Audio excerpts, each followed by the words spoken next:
What's good, everybody? Welcome back to the channel. Happy Thursday. Hope all of you are having a great day so far. Um, Getting into this episode today, I'm gonna be honest with you. The only thing that kept me watching this episode, honestly, was Ava. Ava was the only fun part to this episode for me. Like, she was the only bright spot. That's pretty much it. Like, she's what keeps me watching. I love Ava. Um, Ava was hard headed as fuck, yo. You know how many nurses and doctors done told her to stay the hell out that room with Jason?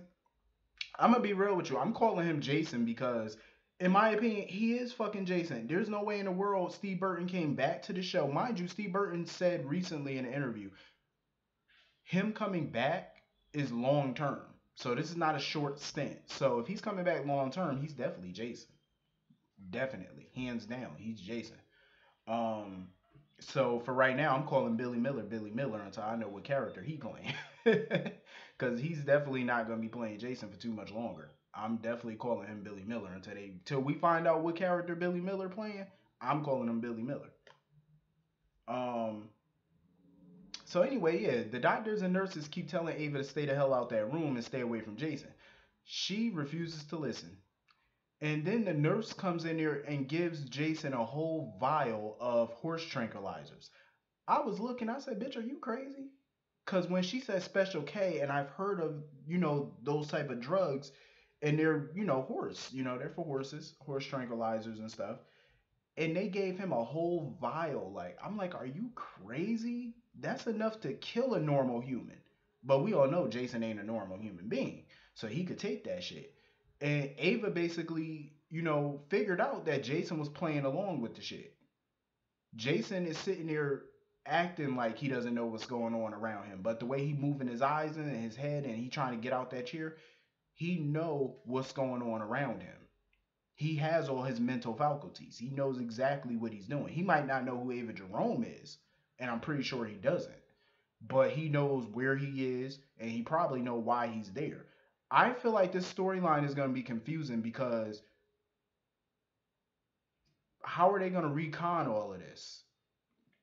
When Billy Miller showed up on the show prior, they said he had Jason's old face. How do you explain? Like, are him and Jason supposed to be twins, or like, what's the question? Like, what's the answer on this? Like, I really don't know. Um, and what role did Helena play in all this? Like, did Helena know that the real Jason? Did she ship him off to Russia to that clinic? Like, what's her involvement in all of this? Like, I have a feeling Helena knows something. I have a feeling the way Jason reacted to Nicholas's name, I have a feeling Nicholas Cassadine might know something about this too. Cause why would Jason react so hard about Nicholas? Soon as Ava mentioned Nicholas's name before, Jason grabbed her arm like he reacted. I don't understand because Steve Burton never, when he played Jason over the years, him and Nicholas barely had any interactions. Barely. Billy Miller's Jason had a lot of issues with Nicholas when he came back to town. So I don't understand why Steve Burton Jason is reacting so hard to Nicholas's name unless Nicholas knew something. Here's my theory. I don't think Helene is dead. I don't think Nicholas is dead. I think it's going back to when Helena was in that bed when she died that night at the Cassadine Island. I feel like it's those looks that her and Nicholas were exchanging when he was giving her that tea. And she was getting ready to tell Jason who he really was. And that's when she died. I feel like there's way more to that than what we were led to believe. And I still think there's more to it. Um, Somewhere, I just feel like Nicholas has something to do with this. Helena has something to do with this. This is obviously all probably one big ass umbrella storyline. I have a feeling that that's what this is. This is huge umbrella because a lot of stuff is not adding up. We don't know the extent of who's involved, who's not involved. We don't know. Um, I definitely would like to see Ava and Jason team up to get the hell out that clinic because I feel like that clinic is shady, it's shifty, That clinic, I'm gonna tell you, that clinic and the doctors in that clinic are shadier than the Death Row Records contract. I wouldn't trust not near a motherfucker in that clinic. I'm telling you, it's something seedy about that clinic. Very seedy. Um, Jason definitely know who he is, where he is, and what the fuck is going on. I can see it in his eyes, like the way he moving his eyes, trying to get the hell out that chair. He know what's going on, and Ava deduced that he know what's going on around him. She figured that he playing stupid. Um, to make the doctors think that those tranquilizers are working. But the doctor was on the phone with somebody and he told that person that if he gives Jason another dose of that tranquilizer, he can kill him. So he can't give him any more of it. I hope Ava break him the hell out of there though, and they go crazy and start shooting that bitch up. But anyway, moving on from that, Sam. I hope when all of this, I'm surprised that finally they're actually showing Billy Miller's face. I don't know why they weren't before, but apparently they are now. Um, But Sam, I'm so hoping when all of this is said and done with all this Jason mess, I hope Sam goes back to having her own identity because I am getting so sick and tired of watching Sam be up Jason's ass every minute of the day. Like even when he was conscious and stuff and they were just hanging around and all that, she was always up around Jason every minute. It's like Sam used to be her own person. Like she was a PI, she had her own penthouse. She just was, I understand she's not gonna have her penthouse now because they're married. But even as married people, when you're in a marriage, you still have your own identity. Like the husband has his career and his hobbies, the wife has her career, her hobbies, and they just meet each other in the middle sometime, when they want to spend time together. But it's not like that with Sam and Jason. It's always her up his ass. Her always talking about Jason, bringing up the kids. It's like, where has your identity gone? Because you used to have one. And now you don't hear about Sam or see Sam without Jason being there or being mentioned. Like, I hate to see her life revolve around him. It's like, and that's not how it used to be. Sam used to just be her own badass person. She used to run around, do cases, knot up Jason's ass every 5 minutes. She used to hang around her family all the time without bringing up Jason so much. Now it's like every sentence out of her mouth revolves around Jason. Like, that's not what I like to see from her because she was such a different character when she first came on. And, long before her and Jason got married, she was just her own fucking person. It's like she needs to go back to that. Um, but it was good that Sonny was there, to comfort her and help her, get Jason, or shall I say Billy Miller, into that long term care facility. That was cool. Jordan. Jordan. Fucking Jordan. I was all on board for Jordan and Curtis, but now I'm over it. I'm done. I'm over it. I really don't care if they're together or not at this point. I'm done. Because and it's more Jordan than Curtis because Jordan I feel like is trying to sabotage herself. Like she probably feel like she just can't be happy because of all the shit she did in the past. She just feel like she don't deserve happiness or whatever. Like when she was with Andre, she sabotaged that because she made it seem like she wanted Curtis or she had feelings for Curtis. I think she really does, but you sabotage that relationship. Now that you finally have Curtis, you're sabotaging that relationship. Like she's the type of person she's just gonna be old, bitter, lonely, and living in a house full of cats. Like she's just gonna have a whole bunch of cats. Like you might as well start calling Jordan Cat Lady. Like I've seen women like her. Like I used to work with a woman like her. Like the woman was divorced. She had no kids. She just had a house full of cats. Like she was just lonely as hell. Like yo, I've seen people like that. Like that shit is no life. That's some miserable ass shit. But that's where she's headed.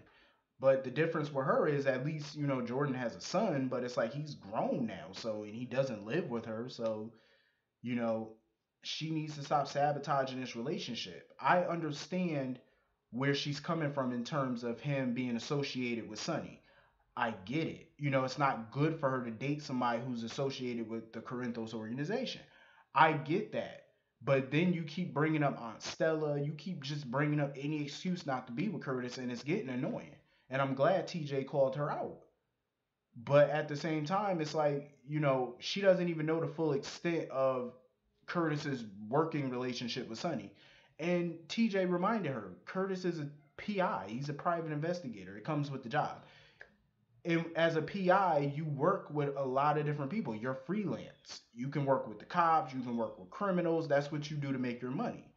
Whoever's writing the check, you work for.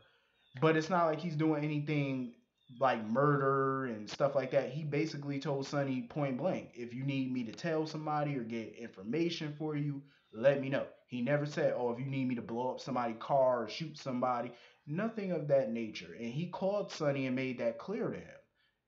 He made it clear what the job description was going to be if he were to do favors for Sonny. And he made that perfectly clear. Um, I love seeing Valerie. Valerie is fucking gorgeous. I've been saying this since day one. She needed to have her own storyline. I'm pissed that they had her do that storyline where she slept with Dante and all that. Because I felt like she's better than that. You know what I mean? She's way better than some skank, playing some skanky character. So I'm glad that they're cleaning that up. But I just love seeing Valerie. I hope that they go the route with her and Christina because I think that they look better together. Um, this whole Christina Parker situation is just stupid and doesn't need to happen. Um, Christina wants to resume her relationship with Parker. Parker's basically telling her no because she's still a professor at PCU and Christina is a student at PCU, even though that's not her student, but you're still a student at the same school. And she's looking to get a permanent job with PCU, and she can't do that if she's dating one of the damn students. So she told her maybe if she get a job at a different college, then maybe they can resume that relationship. But until then, they can't. I just really don't see any spark or chemistry between the two of them. They look like mother and daughter. Like like I said, age doesn't really matter, but the chemistry is not there between them. I feel like Christina's trying to force a relationship that really is not there and it shouldn't be there. Like I just don't see it between the two of them. There's no sparks. Definitely not. Um, I just think that they need to do their own thing. But anyway, Lulu, another dumb one. Lulu, it's a shame. She does not care about that civil suit at all with her nephew. Like this whole civil suit was just a ploy for her just to use that situation to help her in her custody against Valentine. That's what this all was about. She was hoping that Spencer won that civil suit so that way she can go to family court, use that against Valentine for her to get full custody. This was all on some selfish shit for her, not about her nephew or her presumably dead brother. This was all about her and her need to get her daughter away from Valentine. I understand her hate for Valentine. Don't get me wrong. I definitely do. I'm not trying to defend Valentine and his actions, but when it comes to the custody situation, he's been more than generous with Lulu. More than generous. He came to town and the first thing out his mouth was joint custody. She didn't want to do it. She refused. They had a court battle. She lost. Here he has been again telling her, let's do joint custody. And prior to that, she was refusing. Prior to this episode, she was refusing. Um, so now she finally agreed to do shared custody, where they get Charlotte every other week. Every other week she's with Valentine and Nina. Every other week she's with Lulu and Dante. So they're gonna alternate the weeks. That's what you should have done from day one. But I understand if they did that, then there wouldn't be any drama. But still, it's like stop being stupid. Because if you go to court and battle this out again, 9 times out of 10, there's a huge chance you're gonna lose again. So why even do that? Why risk it? But I like the way that she put Valentine on notice though, and she let him know when Charlotte gets older and she becomes a teenager and stuff like that, she's gonna finally hear about your crimes and finally see you for who you are. I like that she gave him that warning, but Charlotte's a child right now, and that's all that matters is the fact she got both of y'all in her life. So leave it at that. Why keep making this ugly when it doesn't have to be?